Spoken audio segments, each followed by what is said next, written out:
This tip is the most valuable tip that you'll ever have in your life regarding your email list. Whenever you do a lead magnet,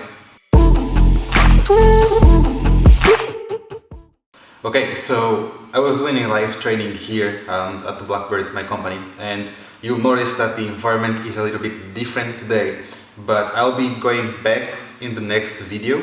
I'll be going back to the studio and record there and everything.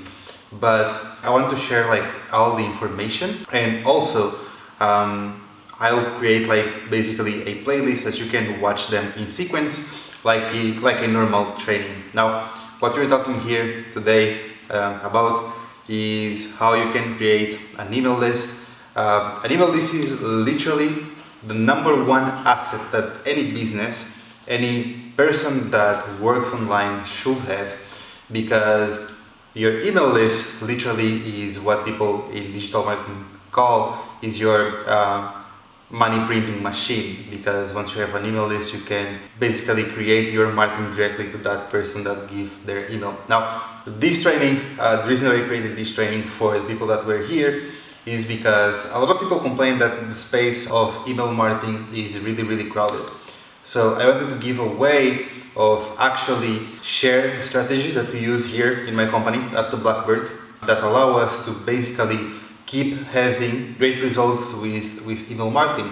Now, email marketing is, for us, is #1 thing, because, and when I say email marketing, when I say a list, it's just not the email. I'm talking about, in a few cases, for a few of our clients, even their phone number and ways that we get in touch with them.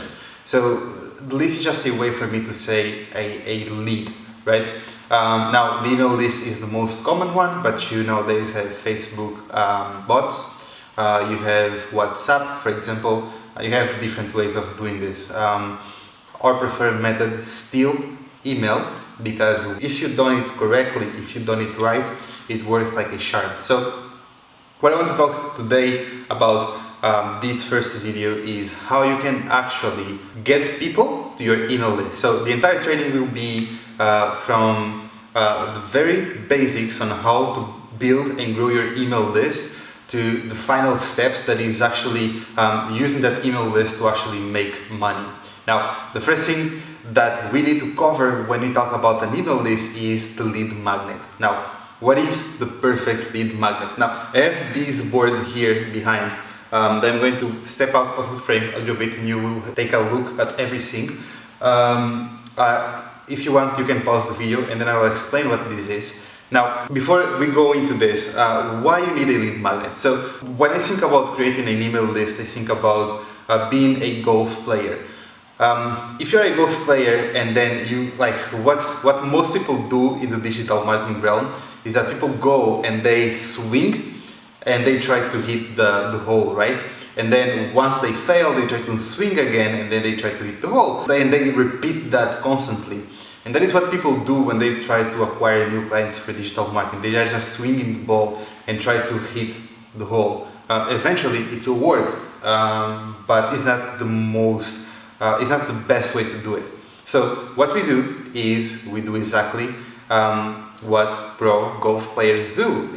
They swing once, they get the ball in a position, then they swing again, they take it to another position, and then they do the last swing to get the ball to the hole. Now, having the email list allows you to do that. So you have the lead magnet, and then you can nurture that person to becoming a client. So it's similar to giving this next swing to bring the ball closer to the hole. Now, what I have here is a board that literally shows you what is the best type of lead magnet that you can create, and then I'm going to share with you my exact strategy. So high desire and low desire. Now, then we have hard to consume and easy to consume. So the way that you think about this is that ebooks and sales calls. So a lot of people try to go on Facebook and create an ad for a sales call. Now, this is a low desire and is also low conversion, and it's also hard to consume because people know that you will be selling them something, therefore they don't want to go and schedule a call with you for a sales call. Now, the other one that is really common is ebooks. Now, ebooks are also low desire, on the other end, they're easy to consume. But if you think about it, what is the last time that you actually sit down to read an ebook, right? Yeah, I know. So that brings us to the next part, that is having the high desire. And then you have high desire but hard to consume, and high desire but easy to consume. Now, high desire and hard to consume is a webinar, a 3-series training video, for example. You have a case study video, for example, right? And then a high desire and easy to consume is what we call a PDF download or a cheat sheet. Now, here, the reason that it's easy to consume and high desire is because people know that on that PDF, that single file allows them to go in, learn what they want in a matter of seconds or minutes, and then move on with their life. And if done right, if done correctly, you are taking that person, exactly what I usually always talk about in my videos, that is taking that person from the point A to point B, where it's like that you are actually helping that person. We call these the snap, gap, trap, and crap on the ebook. Ebooks are crap, depend on the situation that you use them. Now, I learned this from a guy named Nicholas Kuschmidt. And when I learned this from him, like, this was the greatest thing in the world for me. Now, here's the thing. What Nicholas tells you to do is for you to actually do the snap. You always need to get that person in snap, that is, grab their email fast, and then take that person to the trap, that would be the sales call. And if the sales call doesn't work, then send them to the gap, but never, never, ever send them to the grab. Now, here's the thing.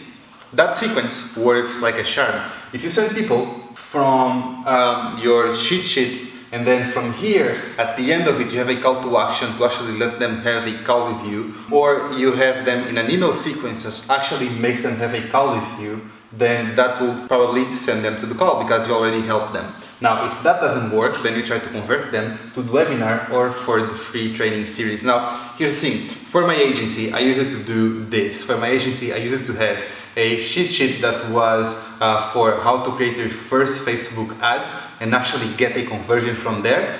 Now, after that, I would send the person to a call, and if the person didn't schedule the call or the appointment, whatever you want to call it, I would send them to a free workshop, a free webinar.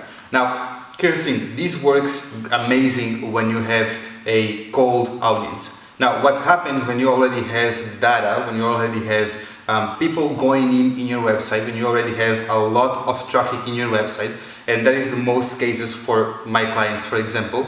I have clients that have 400K visits per month. So what happens there is that you need to actually change these a little bit.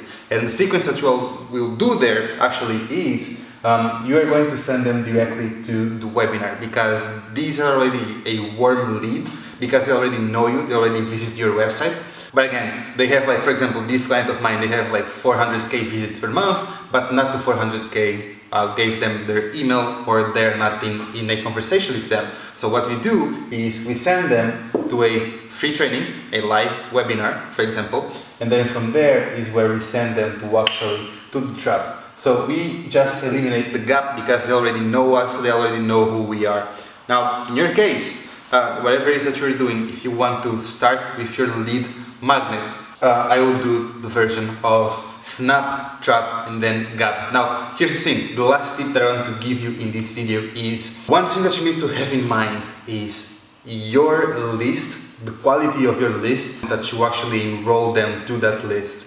So in the next video, I'm actually going to talk about either if you should do a single opt-in or a double opt-in, but that is for the next video. Now, here's the thing. This tip is the most valuable tip that you'll ever have in your life regarding your email list. Whenever you do a lead magnet, you need to have that lead magnet so good. When I mean good, I don't mean like, yeah, it should be good, you should give them information. No, it should be so good that you could actually sell it. Imagine that your lead magnet is a product that you will actually sell that lead magnet. That is what you should do. If your lead magnet is not to the point that you can present it to someone and say, look, give me money for this information, then you should not put it out there. You should create a lead magnet that is so good that if you charge money for it, people will actually buy it. That is how you actually bring value to the person that is going into your email list, right? And more than that, for example, for my company, me personally, for me, what I do is I use a case study. So in that case study, I don't just talk about the case studies. I just don't talk about the results I have for my clients. I actually teach the person how that person can get that result. Now, the difference is, if that person, for example, doesn't know nothing about digital marketing, doesn't know nothing about creating systems and stuff like that, what they can do is actually they can go to what we call the trap. It's actually have a call and talk with us about what they need.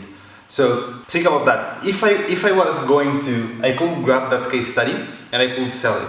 Of like the information in this case study is so good that I could grab it and I could sell it as a course. And not only that, like the production of it is like amazing. So, and that's not because it's mine. Even for my clients, when I create a lead magnet for them, I make sure that their lead magnet needs to be so good that they can sell it. And that should be your goal as well. Now, let's go in and let's talk on the next video if you should use a single opt-in or a double opt-in. Bye.